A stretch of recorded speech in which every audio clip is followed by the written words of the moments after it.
Welcome to AllGen's Money Minute. So a question that has come up lately is, can I live off of my dividends and interest in retirement?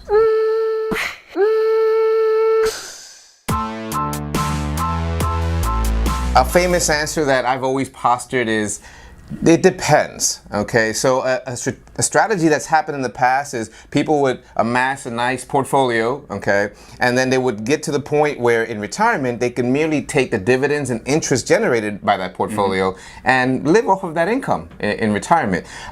Things have changed a little bit lately, and Jason, talk to us, because that is not such a given strategy anymore for people who are retiring today.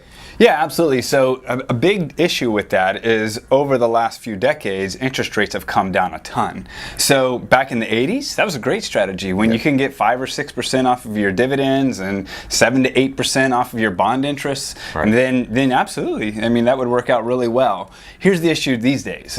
The 10-year Treasury bond right now, and it's September 2019, is at 1.79%. So, you know, in your average dividend from a stock would be around 1.5 to 2%. Right. Okay. So let's give it the benefit of the doubt and say between both of them, you're at 2%. Okay, if you got all dividend paying stocks and you got bonds, you got a portfolio of both of those together. Well, if you have $1 million and you're living off of 2% a year, then you're going to have to live off of $20,000 a year. Most people can't live off of $20,000 a year. So the thought behind it is a noble thought. Let's find a way to live off of our portfolio and never touch the principal. You get that? Love that.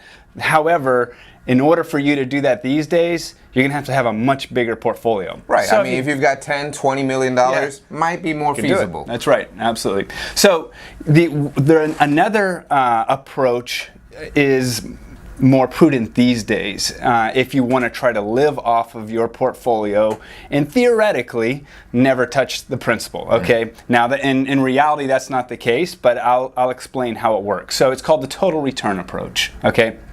The total return approach you live off of your dividends, your interest, and a portion of your capital gains. Okay, it's also called, or kind of a general rule of thumb, is called the 4% rule. Okay, so let's say, for example, you have $1 million portfolio. And let's say a moderate portfolio historically has averaged around 7%. Okay, if you were to live off of the 4%, all right, so on $1 million portfolio, that would now be $40,000, twice as much as what the dividend and interest approach would be right now.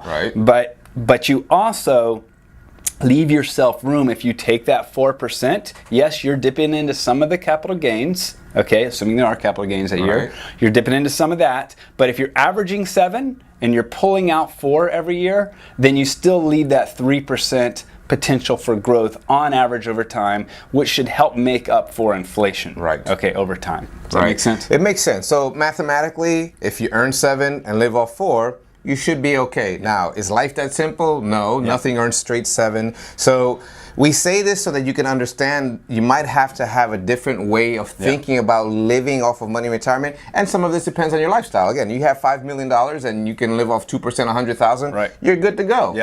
Yeah, another point is, you know, some people will say, yeah, well, I can buy a REIT or a master, limited partnership, an MLP, or I could buy, high yield bonds or long-term bonds. There are ways to increase your yield with your dividends and interest. The problem with that is it really increases your risk. So when you try to get a really high-paying dividend stock or a really high-paying interest bond, your risk is increased significantly. So if the market does take a hit, your portfolio could take a big hit. And what happens is those companies and those bonds at that point will then cut their dividends and the interest goes down. And even bonds, MLPs aren't guaranteed. You've seen them drop how much historically? 70-80% sometimes in the worst of times. You know, so in retirement, you don't really want to be dealing with that level of stress and volatility. So again, there's no sure shot answer, but things aren't as they used to be. We always suggest you consult a financial advisor or investment portfolio manager to be able to figure out what makes sense for you. We hope this helps, and we hope to see you soon.